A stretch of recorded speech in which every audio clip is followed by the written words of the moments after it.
ثم جعلناك على شريعة من الأمر فاتبعها ولا تتبع أهواء الذين لا يعلمون. Baik, kami bacakan dari pertanyaan pertama dari akhwat di grup akhwat 1.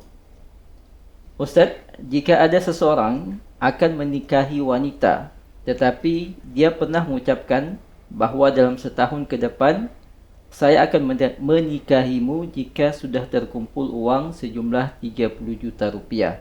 Jika tidak terkumpul, maka akan saya tinggalkan kamu selamanya. Itulah janjinya. Dia mengucapkan itu, Ustaz, karena tertekan oleh orang tua si perempuan pada saat itu yang meminta uang yang banyak. Seiring berjalannya waktu, orang tua perempuan itu ternyata memudahkan si laki-laki. Dan setelah setahun dia tidak terkumpul seperti yang dia telah ucapkan, tetapi dia telah memilih tetap menikah. Apakah dia termasuk melanggar janji, Ustaz, atau sumpah? Dan bagaimana pernikahannya, Ustaz? Apakah sah, Ustaz? Bismillahirrahmanirrahim. Alhamdulillahirabbil alamin. Wassalatu wassalamu ala al-mab'uts rahmatan lil alamin.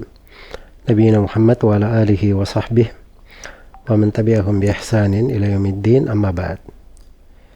Jadi itu ada beberapa hukum ya di dalam syariat. Ada namanya sumpah. Sumpah itu didahului dengan penyebutan nama Allah. Atau ada nama Allah di dalamnya. Dikatakan misalnya, demi Allah, saya akan begini dan begini. Itu sumpah namanya. Ada namanya nadar. Nadar itu bentuk dari sumpah. Kalau saya begini, maka saya akan buat begini. Kalau terjadi begini, saya lakukan begini. Ada bentuk-bentuk lain sebenarnya, tapi mungkin agak jauh di pembahasan penanya. Tapi ada namanya janji, wa'ad namanya. Misalnya, saya akan memberimu uang, saya akan menikahimu. Itu wa'ad namanya, janji. Ya, misalnya saya tidak akan tinggal di kota ini lagi. Itu janji namanya. Tapi kalau dia bilang, demi Allah saya tidak akan tinggal di kota ini, itu punya hukum terkait dengan sumpah. Demikian pula kalau dia bernadar. Kalau misalnya saya tidak lulus, saya tidak akan tinggal di kota ini, itu nadar namanya. Kalau janji, itu apabila dia melihat ada hal lain yang lebih bagus dari apa yang dia ucapkan, tidak dilarang seseorang itu melakukannya dan tidak ada apapun terhadap dia. Yang masalah itu kalau sumpah. Nah, dia sudah bersumpah dengan sebuah sumpah, setelah itu dia lihat ada hal yang lebih baik, maka boleh dia gugurkan sumpahnya dan dia datangi dengan hal yang lebih baik. Tapi dia bayar kafarah.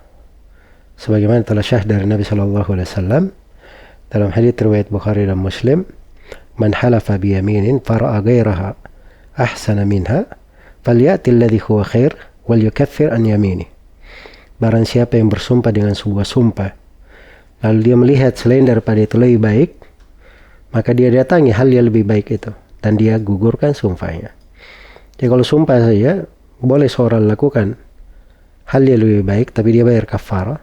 Apalagi cuma sekedar janji, cuma sekedar komitmen.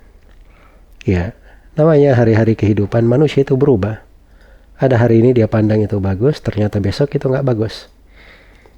Karena itu kalau terjadi seperti yang ditanyakan, dia tetap menikahi, maka itu insyaallah ta'ala tidak ada masalah apapun di dalam hal itu. Semoga Allah memberi taufik kepada semuanya.